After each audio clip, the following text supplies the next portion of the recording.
कि जहर जिंदगी में घोरा तबाह करबू हमार मुँहले मुहवा देखबू जे बियाह करबू हमार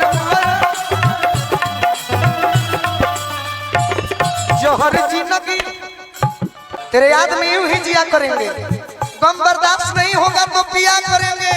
अरे अगर मर भी गए तेरे याद में तो यमराज के मोबाइल से तेरे मोबाइल पर मैसेज दिया करेंगे, छोड़ेंगे।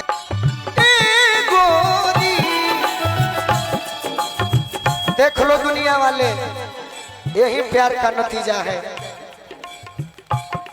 जब हम निमन रही तो खूब प्यार कैली, आज इनका हम पसंद नहीं की, आज जाने कौन ऐसा गलती भाई।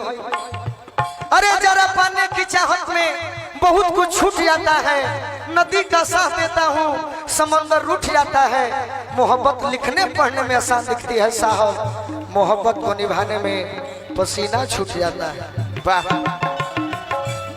जहर जिंदगी में घोरबू तबाह करबू हमार मुँहले मुहवा देखबू जे बियाह करबू हमार मुँहले मुहवा देखबू जे बियाह करबू हमार मुँहले मुहवा देखबू जे बियाह करबू। तू जवानी में अनुपमा हो, प्रेम कहानी में दर्द दे